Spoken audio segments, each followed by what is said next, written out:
오늘 함께 나눌 말씀은 누가복음 24장 13절에서 35절까지 말씀입니다. 누가복음 24장 13절에서 35절, 신약 성경 140쪽입니다. 우리 성경 들고 오셨으면 펴셔서 보면서 같이 보도록 하겠습니다. 신약 성경 140쪽, 누가복음 24장 13절에서 35절까지입니다. 찾으셨으면 한 절씩 교독하겠습니다. 그날에 그들 중 둘이 예루살렘에서 25리 되는 엠마오라 하는 마을로 가면서 그들이 서로 이야기하며 문의할 때에 예수께서 가까이 이르러 그들과 동행하시나 예수께서 이르시되 너희가 길 가면서 서로 받고 말하는 이야기가 무엇이냐 하시니 두 사람이 슬픈 빛을 띠고 머물러 서더라.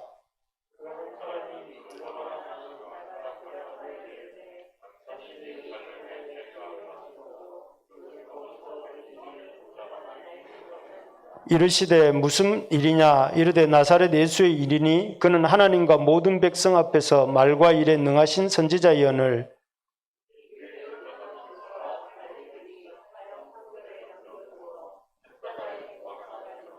우리는 이 사람이 이스라엘을 속량할 자라고 바랐노라. 이뿐 아니라 이 일이 일어난 지가 사흘째요.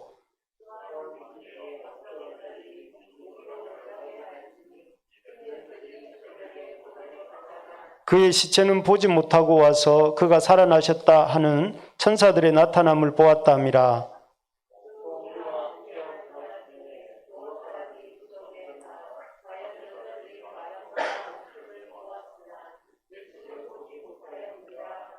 이르시되 미련하고 선지자들의 말한 모든 것을 마음에 더디 믿는 자들이여,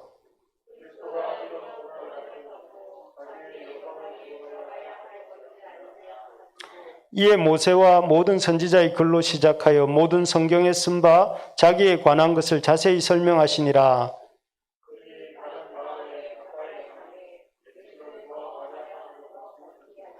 그들이 강권하여 이르되 우리와 함께 유하사이다. 때가 저물어 가고 날이 이미 기울었나이다 하니 이에 그들과 함께 유하로 들어가시니라.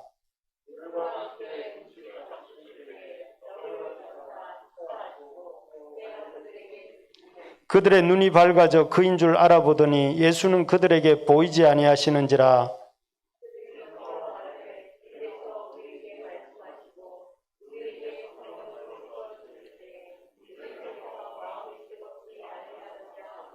곧 그때로 일어나 예루살렘에 돌아가 보니 11제자 및 그들과 함께한 자들이 모여 있어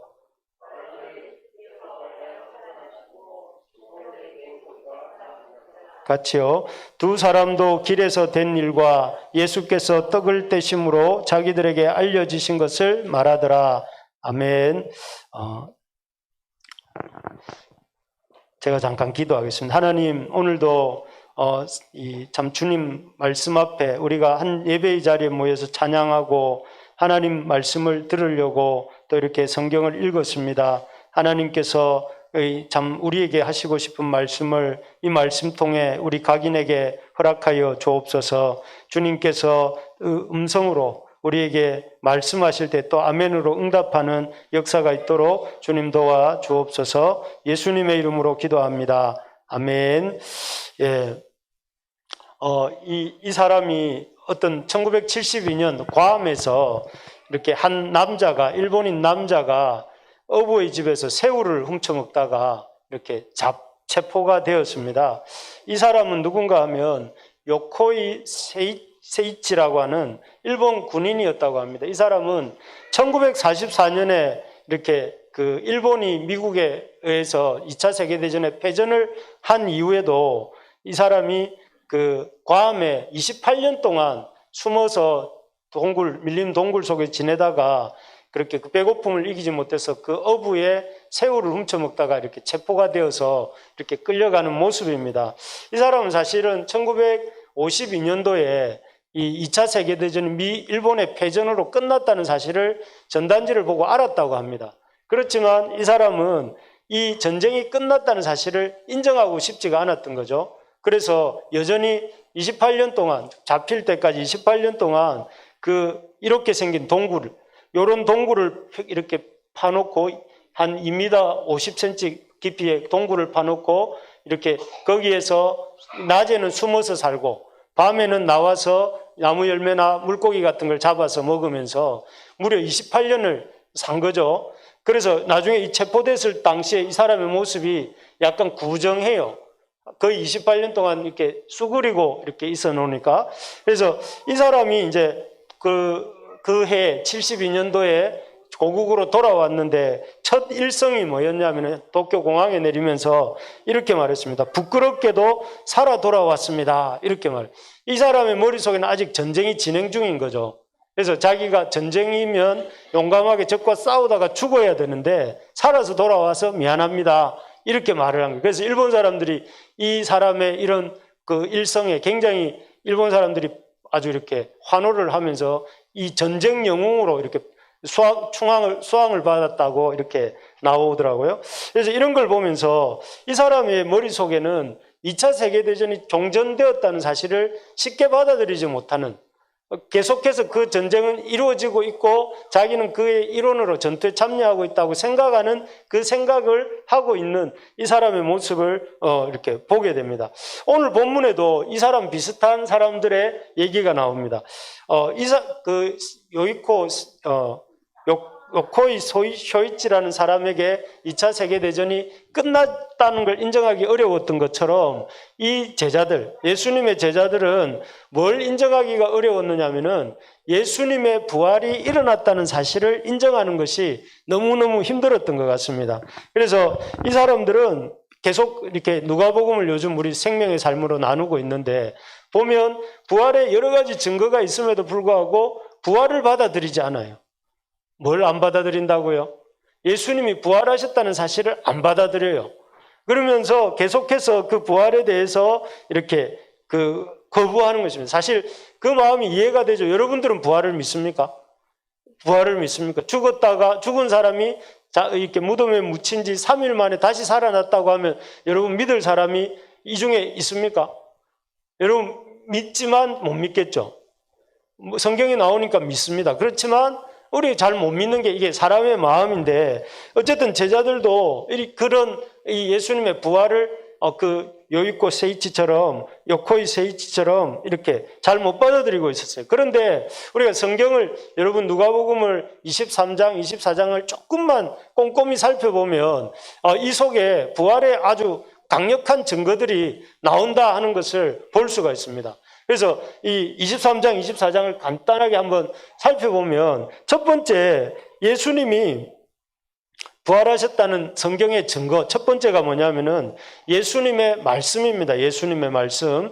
예수님은 이렇게 이 부활이라는 것이 어느 날 우발적으로 어쩌다 보니까 의도하지 않게 기적적으로 일어난 사건이 아니다 하는 것을 우리가 성경을 보면 알 수가 있는데요. 예수님은 공생의 기간 동안 3년이죠. 3년 동안 무려 3번이나 자기가 다시 살아날 것, 십자가에 넘겨졌다가 죽으시고 장사한 지 3일 만에 다시 살아날 것을 말씀하셨어요. 십자가를 지시게 될 것과 십자가에서 장사될 것과 내려져서 장사될 것과 다시 살아날 것을 말씀하셨어요. 그래서 여기 보시면 3번에 걸쳐서 첫 번째는 언제냐면은 베드로에게 중간고사를 쳤죠. 베드로에게 공생의 중간쯤에 물었어요. 사람들이 나를 누구라 하느냐 이렇게 물어보니까 사람들은 엘리야, 세례, 요한 이렇게 말을 했는데 그럼 너희는 나를 누구라 하냐고 예수님이 제자들에게 단도직입적으로 물었어요. 그러니까 베드로가 뭐라고 대답했냐면 하나님의 그리스도입니다 라고 고백을 하니까 이 베드로에게 당신의 십자가와 부활에 대해서 알려주셨어요. 이제 조금이라도 알아들을 준비가 됐구나 우리 제자들이 이렇게 생각하신 것 같아요. 그래서 뭐라고 분명히 말씀하셨느냐면은 죽임을 당하시고 3일 만에 살아나야 될 것이라고 말씀하셨어요. 이미 주님이 지향하고 있었던 그 구속 사역의 지향점이 뭐라는 거예요? 십자가와 부활과 승천에 대한 그림을 가지시고 계셨던 거죠. 그리고 그 이후에 여기 누가복음 9장 44절은 어떤 사건 이후냐면은 예수님이 변화산에 올라갔다가 그 변화산에서 이렇게 변모되신 이후에 주신 말씀이에요. 제자들이 세 명이 요한과 베드로와 야고보와 요한이 여기가 좋습니다. 우리 형제들 옆에 보니까 지금 의식을 잃은 사람들 좀 깨워주십시오. 여기가 좋습니다 하고 의식을 잃고 거기서 지내려고 하는 사람들을 보고 뭐라고 합니까? 예수님이 이렇게 말씀하세요. 나는 이 영광 중에 거하러 온 것이 아니라, 우리 9장 44절 같이 한번 읽어볼까요? 시작. 장차 사람들의 손에 넘겨지리라. 이 십자가를 말하는 거죠. 십자가에 돌아가실 것을 말씀하세요. 두 번째 당신의 죽으심에 대해서 예고하시죠. 세 번째가 뭐냐면은 이 예루살렘 입성 직전에 주신 말씀이에요. 예루살렘 성에 들어오면서 예수님이 그냥 막 이렇게 영광의 어떤 입성을 생각하고 계셨던 것이 아니라, 제자들은 그렇게 생각하고 있었지만 예수님은 인자가 고난당하고 죽을 것과 다시 살아날 것에 대해서 예고를 하셨어요. 쭉 길게 이렇게 우리가 예수님의 그 부활의 증거가 예수님의 말씀이라고 했는데, 예수님이 여러 차례에 걸쳐서 자기가 부활하실 것을 말씀하시는 것을 이렇게 우리가 살펴봤습니다. 그래서 사실 예수님의 이 십자가 사건도, 또 예수님의 장사되는 사건도, 예수님의 다시 살아나시는 사건도 예수님이 처음부터 계획하셨고, 또 이렇게 그것에 대해서 말씀하셨고, 또 그것을 향해 나아가셨던 사건이라는 거예요. 그러니까 예수님이 3일 만에 부활하셨다는 것은 이렇게 우발적으로 일어난 사건이 아니라 예고된 사건이고, 예고된 것이 성취된 사건이다 하는 것을 성경을 조금만 읽어보면 알 수가 있습니다. 그런 의미에서 이렇게 우리가 예수님의 말씀을 믿는다면, 여러분 예수님이 말씀이 이렇게 사실인 걸 믿으시죠? 거짓이 아닌 걸 믿으시죠? 예수님의 십자가가 예수님의 그 십자가도 실제로 일어난 사건인 걸 믿으시죠? 그렇다면 예수님의 부활도 같은 선상에서 이 사실이라는 거죠, 사실. 예수님의 십자가와 부활을 똑같이 말씀하셨으니까 십자가는 나는 믿겠는데 부활은 못 믿겠다가 아니라, 십자가 사건이 일어난 것처럼 부활 사건도 예수님의 말씀대로 일어났다 하는 것이죠. 두 번째로 성경의 부활에 대한 증거는 뭐냐면은 빈 무덤입니다. 빈 무덤. 빈 무덤이 왜 이 십자가의 증거가 되냐면은, 이 빈 무덤에 대해서 우리가 가져야 될 두 가지, 이 빈 무덤을 살펴보기 전에 가져야 될 생각이 있습니다. 첫 번째는 여러분, 예수님이 돌아가셨을 때 로마 군병이 예수님의 옆구리를 탁 찔렀죠. 찔렀을 때 거기에서 뭐가 나왔습니까? 뭐가 나왔다고 이렇게 성경이 표현하냐면은 피와 물이 나왔다고 해요. 피와 물이. 이게 뭘 의미하는 걸까요? 이게 의미하는 바는 바로 이겁니다. 완전히 심장이 멈췄다는 거예요. 여러분, 이게 여기 간호학과 우리 학생도 있지만, 이 심장이 이렇게 펌프질을 해서 피가 돌잖아요, 몸속에. 그런데 심장이 멈추면 어떻게 돼요? 피가 안 돌겠죠. 그럼 몸 속에 있는 피가 어떻게 되겠습니까? 혈장 성분, 전 잘 모릅니다만은 피 성분과 하얗게 보이는, 물같이 보이는 성분이 분리가 일어난다고 해요, 몸속에서. 그런데 창에 찔렸을 때 그 몸속에서 피와 물이 나왔다는 것은 예수님이 심장이 멈춘 지 오래되었고 이미 그 혈액이 물과 피로 분리가 되는 그런 사건이 몸속에서 진행되고 있었다는 거예요. 그 말은 무슨 말이냐면 예수님 완전히 돌아가셨다는 거죠. 그래서 다른 죄인들은 발을 꺾어서 죽음을 확인했는데 예수님은 굳이 발을 꺾지 않았어요. 그 로마 군병들이. 왜요? 예수님 심장이 이미 멈추었거든요. 그리고 또 한 가지, 그래서 예수님이 완전히 돌아가신 상태에서 로마 군병들이 전문적으로 십자가형을 진행하는 그 사람들이 돌아가셨다는 걸 알고 예수님을 이렇게 무덤 속에 넣는 걸 허락했던 거죠. 두 번째로 보면 로마 군병들이 아주 철저하게 지켰습니다. 여러분, 유명한 말이 있는데 이런 말 들어보셨습니까? 전투에 실패한 장수는 용서를 받아도 이 경계에 실패한 장수는 용서받을 수 없다. 이게 어디서 나온 말이냐면 로마 군대에서 나온 말이잖아요. 경계를 전투보다 더 중요하게 생각하는 민족이 로마 군인들이에요. 그런데 이 로마 군인들이 이 큰 거대한 저 돌이 적어도 이렇게 성인 4-5명이 굴려야 굴러지는 돌이라 하고, 또 그리고 그 굴을 이렇게 또 맞고 난 뒤에 이 빨간 인으로 이렇게 굴의 입구를 임봉을 하고, 그리고 로마 군병들이 지키고 있었어요. 왜냐하면 당시에도 예수님의 제자들이 예수의 시신을 훔쳐가고 부활했다고 이렇게 소문을 낼 수도 있다 하는 게 이제 당시 사람들이 생각하고 있었어요. 그러니까 그런 소리가 안 나오도록 어떻게 한 거예요? 이 로마 군인들이 시신을 넣고, 그래서 사실 예수님이 안에서 살아나서 다시 살아날 가능성이 있습니까? 없습니까? 완전히 돌아가신 상태잖아요. 심장이 멎은 상태인데, 피와 물이 쏟아져 나온 상태인데 살아날 가능성이 없잖아요. 그리고 밖에서 누가 이렇게 들어가서 이렇게 예수님을 가지고, 시신을 가지고 나올 가능성이 있습니까? 없습니까? 없지요. 나중에 그래 만약에 밖에서 제자들이 시신을 가지고 나왔다면 나중에 제자들이 예수님이 부활하셨네 하고 이렇게 막 떠들고 다닐 때 로마인들이 어떻게 했겠습니까? 시신 여기 있다 하고 내놓으면 이 부활했다는 소식은 입을 쏙 들어갈 수밖에 없잖아요. 그런데도 안 내놓은 이유는 시신이 없어졌기 때문에. 그래서 예수님의 비어있는 무덤이라는 것은, 예수님의 이 비어있는 무덤이라는 것이 부활의 가장 강력한 증거라는 거예요. 그래서 사실 여러분 유교의 제일 교주가 누굽니까? 교주라면 좀 이상하지만 유교는 제일 시조가 공자잖아요. 공자의 그 무덤이 사천성에 있어요, 중국에. 거기에 가면은 이제 사천성이 이렇게 아직 지금도 공시 가문이 공구 아닙니까? 공구 이름이, 공자의 이름이. 그 무덤을 아주 이렇게 공시 가문이 잘 지키고 있다 하더라고요. 자부심이죠. 그리고 여러분, 그 이슬람의 마호멧의 무덤은 어디 있습니까?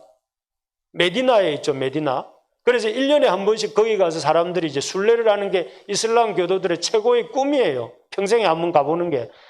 그만큼 그 메디나를 아주 소중하게 생각을 해요. 그러면 여러분 아는 부처의 무덤은 어디 있습니까? 석가의 무덤은 구시나가르라고 하는 인도에 있다고 합니다. 그곳에 가면 또 이렇게 부처의 무덤 전신사리가 있는 거기를 사람들이 이렇게 막 가보는 게 일생 꿈이에요. 그런데 그럼 예수님의 무덤은 어디에 있습니까? 예수님의 무덤이 어디에 있다는 소리를 들어본 적이 있습니까, 여러분?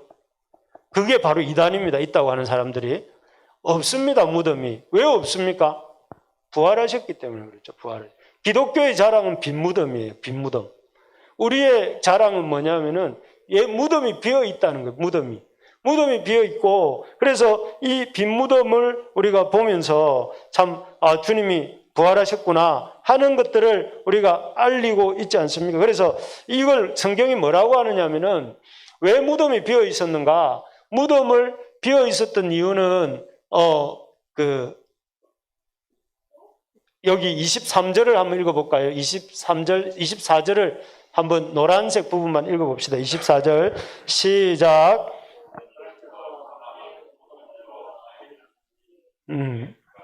예, 살리신 분이 누구라고 하는 거예요? 하나님께서 살리셨고 33절에 보니까 하나님이 오른손으로 예수를 높이셨다. 예수님을 일으키시고 그렇게 예수님이 하나님 우편에 앉히셨기 때문에 예수님의 시신이 없는 거죠. 이미 살아서 우리 하나님 우편에 앉아 계시는 것입니다. 그래서 이 두 번째 강력한 증거가 뭐냐면은 바로 예수님의 빈 무덤입니다.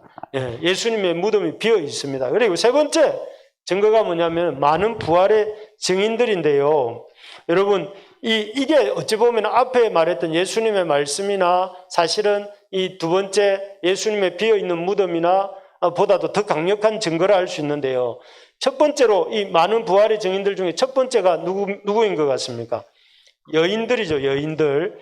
여인들을 참 이렇게 그 부활의 첫 증인으로 삼은 것도 참 놀랍습니다. 왜냐하면은 요즘도 그렇지만 옛날에는 여성들의 인권이 있었을까요? 없었을까요? 인권이 없었습니다. 증거가 뭐예요? 오병이어 기적 때 그 계수된 5,000명 중에 여인이 들어갔습니까? 안 들어갔죠. 그리고 이 남편이 죽으면 여성이 이렇게 남편의 재산을 상속받아야 마땅한데 그렇게 하지 않고 그 바리새인과 서기관들이 대신 관리해 주겠다면서 착복하는 경우들이 많았던 이유가 여성들의 법적 권리를 인정해 주지 않았기 때문이거든요. 그래서 어쨌든 그런데 예수님의 부활의 첫 증인이 여기 보면 마리아입니다. 마리아가 딱 갔는데 비어있는 무덤을 보고 걱정하는데 마리아야 하면서 예수님이 이 마리아를 부르세요. 그래서 이 마리아가 그 예수님을 만나게 되는데 그것이 첫 번째 증인이죠. 여인이 첫 번째 증인이고 두 번째는 누구냐면 시몬 베드로입니다. 베드로 역시 예수님을 3번이나 부인했고 예수님에 대해서 굉장히 이렇게 참 부끄러운 일을 많이 했잖아요. 예수님을 계집종 앞에서 부인하고 대제사장들의 하속들 앞에서 부인하고 나중에 예수님을 향해서 침뱉어 저주하면서 부인하고 했던 사람이에요. 그런데 그런 베드로에게 예수님이 부활하신 후에 몇 번이나 나타나셨는데 처음 나타나신 이거는 뭐냐면은 갈릴리에서 예수님이 베드로에게 나타나신 장면인데 그 앞에도 한번 베드로 시몬에게 따로 한번 나타나셨다고 여기 오늘 본문에도 보면 34절에 이렇게 나옵니다. 34절에 보면 시몬에게 보이셨다 이렇게 되어 있습니다. 그리고 세 번째 이 증인들이 누구냐면 엠마오, 오늘 본문에 길게 설명하는 이 예수님의 어떤 그 엠마오 가는 제자들에게 나타나신 모습이죠. 그래서 여러분 오늘 보면 이 제자들에게 엠마오로 이렇게 제자들이 내려가고 있었어요. 내려가는 이유가 뭐였습니까? 이 사람들은 들었어요. 여인들이 예수님의 무덤에 향품을 바르러 갔다가 살아나셨다는 것을 보았다는 것을 여인을 통해 들었어요. 또 그리고 이렇게 시몬이 예수님을 만났다고 하는 얘기를 또 이 사람들이 들었어요. 그리고 뭘 봤습니까?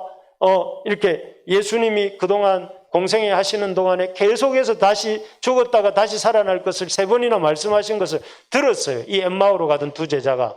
그렇다면 이 사람들 이쯤 되면 어떻게 한번 생각해 봐야 될까요? 만약에 여러분들이 엠마오로 가는 두 제자였다면 어떤 반응을 보여야 좀 그래도 합리적인 반응일까요? 진짜 살아나신 거 아닐까?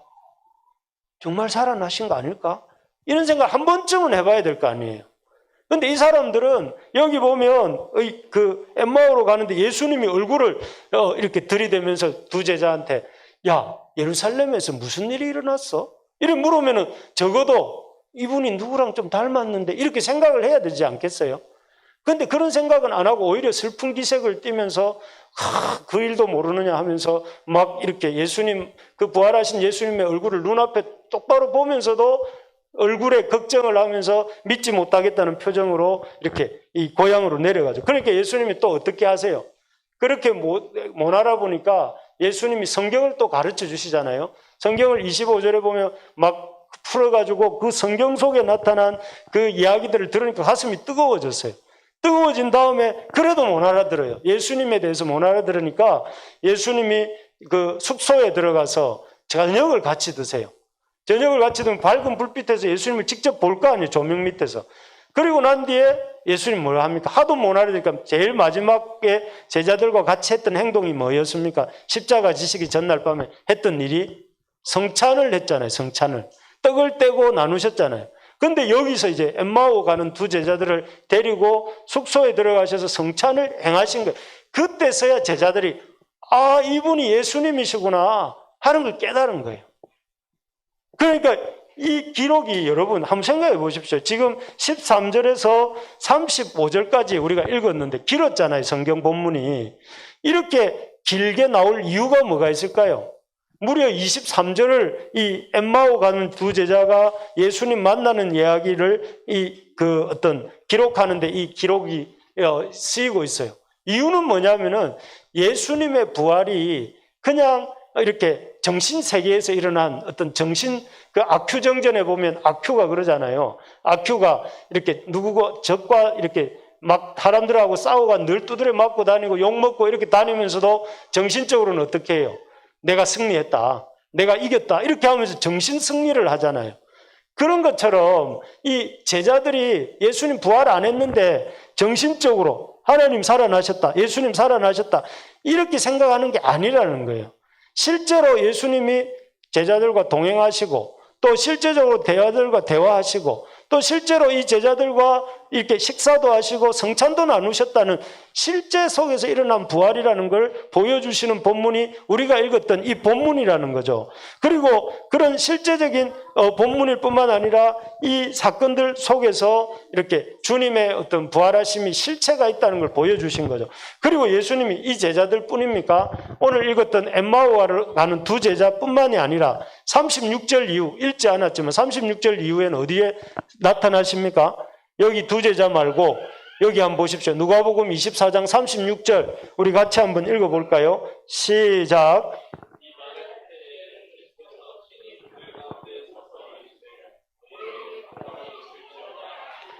여기 보면 이 아마 마가다락방쯤 되겠죠. 그곳에서 제자들 가운데 나타나셨어요. 11 제자와 나머지 함께 모여있는 성도들 가운데 나타나셔서 사람들이 예수님을 봤다니까요.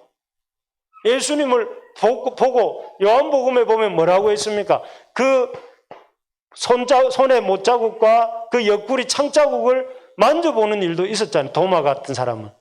그런 일들이 있었어요. 그래서 여러분, 만약에 주님의 부활이 정신세계에서 일어난 일이라면 저렇게 여자들이 만나고 또 시몬이 만나고 엠마오 가던 제자들이 만나고 이 다락방에서 만나고 고린도 전서 15장 표현에 보면 일시에 500여 형제에게 나타나고 그 다음에 나중에 누구에게까지 나타나요? 사도 바울한테까지 나타나잖아요. 예수님이.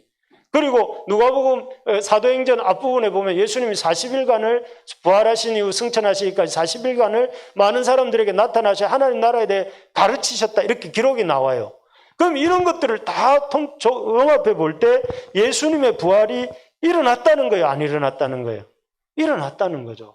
예수님 부활하셨을 뿐만 아니라 역사 속에서 실제적으로 많은 사람들을 이렇게 당신의 부활하신 주님을 보여주죠. 그래서 만약에 제자들이 부활하셨습니다. 그게 거짓말이었다면 그 당시에 누군가는 나타나고 거짓말하지 마라. 예수는 부활 안 했다. 이렇게 말했을 법도 한데 그 어떤 기록도 예수님의 부활에 대해서 이렇게 거부하는 그런 기록이 없어요. 그래서 우리가 이 부활의 소식, 아까 요코이 세이치가 뭘 받아들이기 힘들어했다고 했습니까? 제가 2차 대전이 끝났다.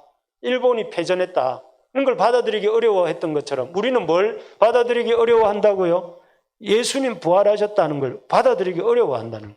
그런데 성경의 기록은 뭐라는 거예요? 예수님이 부활하셨다는 거예요. 예수님 부활하셨고 실제적으로 부활하심을 통해서 제자들을 만나주시고 그것을 통해서 당신의 어떤 이 실체, 부활체로서의 실체를 우리에게 보여주셨다는 것입니다. 그렇다면 여러분, 우리는 어떻게 해야 될까요? 예수님의 부활이 진짜로 일어났다는 사실의 성경적 사실을 보면서 여전히 부활을 거부하면서 요코이 세이치처럼 살아야 될까요? 아니면 부활의 증인처럼 살아야 될까요? 부활의 증인으로 살아야 되겠죠. 요즘 밖에 나가니까 이렇습니다. 지금 벚꽃이 활짝 피었는데 누가 어젯밤에 저한테 사진을 하나 보내줬는데 이 사진이 밀양에서 벚꽃을 이렇게 찍은 사진이라고 하더라고요. 근데 참 밀양에는 안 가봤지만 이 보기만 해도 시원한 것 같습니다. 이게 밀양이랍니다. 근데 여기 보면 알지만 이 하늘에 수많은 벚꽃들이 활짝 폈는데요. 이 벚꽃이 우리에게 보여주는 게 뭐예요? 생명의 계절 봄이 왔다. 이 봄에 너희들도 움츠리고 있지 말고 이 나처럼 활짝 피며 좀 살아라 이렇게 말을 하는데 여기서 우리가 이 벚꽃의 생명처럼 우리가 증거해야 될 부활의 그 생명의 부활의 비밀이 뭐냐 하면은 몇 가지가 있습니다. 요것만 정리하고 넘어가 봅시다. 첫 번째, 테텔레스타입니다. 다 지불했다는 뜻인데요. 여러분, 제가 이 말은 여러 번 했습니다. 여러분들한테. 테텔레스타이는 헬라어 상업 용어입니다. 다 지불했다는 뜻이죠. 뭘 다 지불했다는 것일까요? 예수님이 이 말씀은 십자가상에서 마지막으로 하신 말씀인데요. 예수님께서 우리 인류의 죄값을 다 지불하셨다는 거예요. 다 지불하셨다는 거예요. 다 지불하셨기 때문에 더 이상 우리는 지불할 필요가 없고 죄인들이 더 이상 예수님을 구주로 믿는 사람들은 지불할 필요가 없고 예수님이 지불하셨다는 사실을 믿기만 하면 된다는 거잖아요. 그런데 여러분 그것이 맞는지 진짜 예수님이 다 지불했다는 것이 맞는지 아닌지를 알 수 있는 길이 있을까요? 없을까요? 예수님 십자가상에서 마지막 돌아가시면서 테텔레스타이 하고 돌아가셨는데 그 테텔레스타이 하신 말씀이 다 지불했다는 말씀이 맞는지 틀린지를 우리가 알 수 있는데 그게 뭐냐면은 만약에 예수님이 다 지불 못했으면 어떻게 됐을까요? 죄의 값을 다 지불 못하셔서 당신이 돌아가셨는데 그럼 예수님 부활하실 수 있었을까요? 없었을까요? 못했겠죠. 죄값을 다 지불 못하셨으니까 그 죄값이 여전히 남아있으니까 죽음에 붙들려 계셔야 되잖아요. 밥값 다 못 내면 주인한테 붙들려 있는 것처럼 죄값을 다 지불 못했으니까 죄와 사망의 권세에 붙들려 있을 수밖에 없잖아요. 그런데 예수님이 죄와 사망의 권세를 깨트리고 사망을 사망시키고 사망을 죽게 만들고 다시 살아날 수 있었던 이유가 뭡니까? 사망에 대해서 다 그 죗값을 다 지불하셨기 때문에 예수님 살아나신 거잖아요. 예수님의 부활이 우리에게 주는 의미는 뭐냐면은, 여러분 한번 따라해 봅시다. 다 지불했다. 예, 다 지불했다는 거예요. 나의 죗값을, 우리의 죗값을 예수님이 십자가상에서 다 지불했다. 이걸 이렇게 우리에게 보여주는 증거가 뭐냐면은 예수님의 그 부활입니다. 예수님의 빈무덤입니다. 그래서 여러분, 예수님의 이 십자가는 그 로마서 4장 25절에 보면 예수님의 죽으심은 나의 죽으심이고 예수님의 다시 사심은 나를 위한 다시 사심이다 하는 거예요. 그래서 예수님을 믿는 사람은, 하나님의 자녀들은 예수님의 십자가를 통해서 구원을 얻는다는 거죠. 이 죗값을 다 지불했고 더 이상 지불할 필요가 없는 존재가 되었다는 것을 이렇게 우리에게 보여주는 것이죠. 두 번째로 보면, 한번 따라해 봅시다. 부활이 있다. 예, 예수님을 믿는 사람들은 앞에서 첫 번째하고 연결이 다 지불하셨기 때문에 예수님을 믿는 사람들은 예수님과 함께 부활하는 존재가 되었다는 것입니다. 그래서 여러분, 고린도전서, 이 바울이 아주 이렇게 감격적으로 썼던 고린도전서 15장, 여기를 우리 부활장이라고 하잖아요. 부활장 15장에 보면 바울이 이렇게 얘기를 합니다. 부활에 대한 고백들을 우리 노란색 색깔로 되어 있는 부분 한번 같이 읽어보겠습니다. 시작.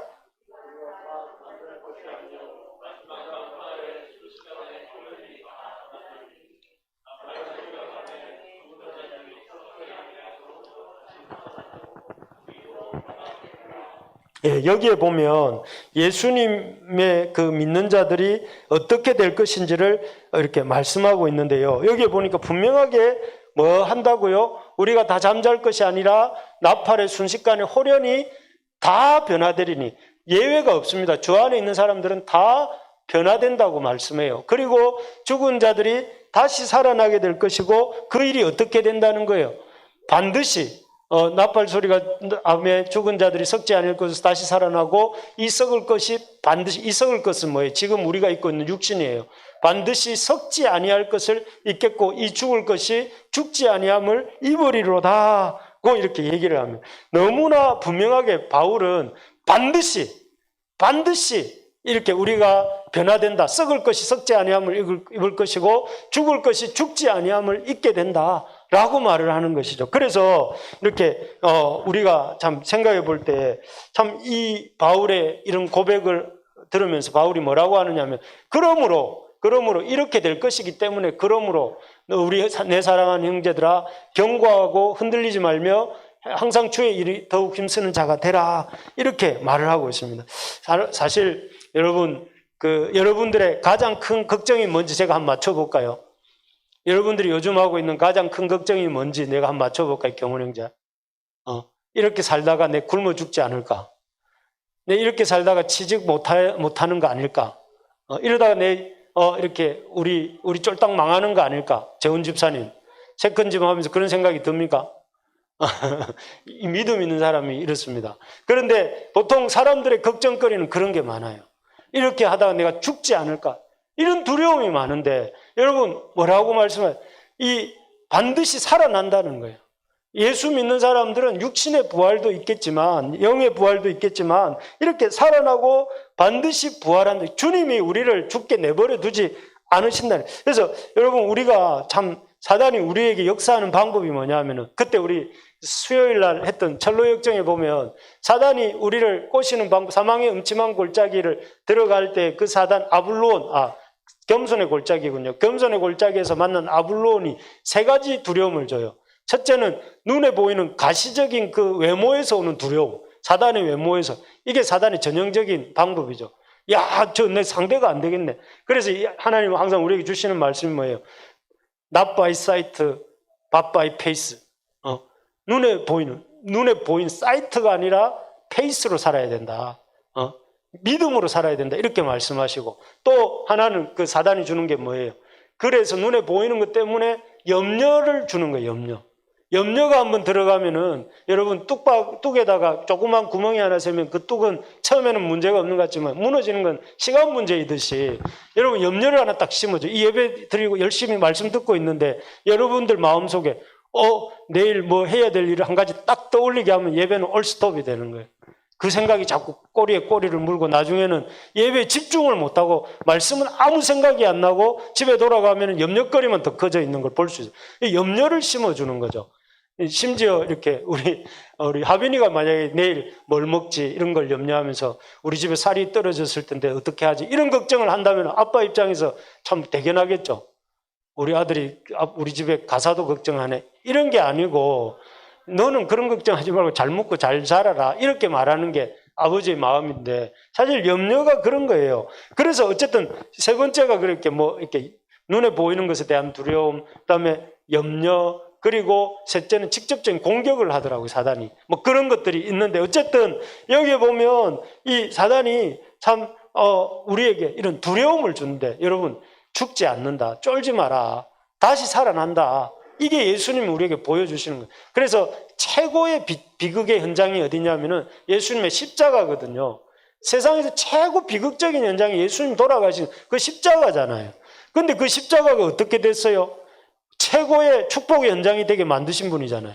예수님의 돌아가심을 통해서 십자가를 볼 때마다 십자가 내가 처음 볼 때에 나의 마음의 큰 고통 사라져. 이게 되는 이유가 뭐예요? 그 십자가 예수님이 계셨기 때문에 그런 거잖아요. 그럼 세 번째입니다. 그러면서 예수님의 이 부활이 우리에게 주는 것이 무엇이냐면 깨어진 세상을 치유해야 된다 하는 것입니다. 여러분 우리가 생각하는 구원은 우리의 생각보다 주님이 생각하시는 구원은 훨씬 큰 구원입니다. 그것은 뭐냐면은 이 예수님의 구원은 나를 구원하는 데서 머무는 게 아니고 나를 구원하는 것은 예수님이 온 세상을 구원하는 그 구원의 역사의 한 부분으로 내가 참여한 거예요. 우리가 늘 이렇게 착각하면 안 되는 게 뭐냐면 하나님의 구원을 나의 구원으로 축소하면 안 돼요. 하나님의 구원 속에 내 구원이 포함되어 있는 거지 내 구원을 위해서 하나님이 돌아가시고 하나님이 이 세상에 어떤 역사하시는 게 아니란 말이에요. 우리가 이게 개인주의가 하나의 시대 풍조가 되다 보니까 그 크신 구원조차도 내 구원으로만 생각하고 교회를 와도 교회가 나한테 맞춰주기를 원하면 안 되고 여러분 케네디가 그런 말을 했잖아요. 국가를 위해서 내가 뭘 할 건가 이런 걸 생각하라는 것처럼 우리가 하나님의 공동체 안에서 내가 뭘 섬길 건가 이런 걸 생각하는 것이 여러분들이 제가 해야 될 일이고 저도 그래서 여기에 서 있는 거지 않습니까? 제가 이 사역자로 서 있는 거잖아요. 그런 것처럼 하나님의 구원은 큰 구원이 지난주 우리 보았잖아요. 깨진 세상의 원인이 인간의 자기 중심성 때문에 세상이 이렇게 깨져 있다. 그래서 예수님의 부활은 이 깨진 세상을 결합시키는 첫 번째 열매입니다. 그래서 하나님과의 관계가 회복될 길을 열어놓으신 거잖아요. 그래서 예수 그리스도를 통해서 누구든지 하나님과의 관계가 회복되고 하나님과의 관계가 회복된 사람은 어떻게 돼요? 이웃과의 관계가 회복되고 그다음 자기 자신과의 관계가 회복되고 이웃과의 관계가 회복되고 온 세상과의 관계가 회복될 수 있는 길이 열린 거거든요. 그래서 결국 예수님이 계속 하시는 말씀이 뭐냐면은 이런 말씀을 하세요. 엠마오로 가던 두 제자에게 여기 한번 34절을 우리 같이 한번 읽어봅시다. 34절 시작.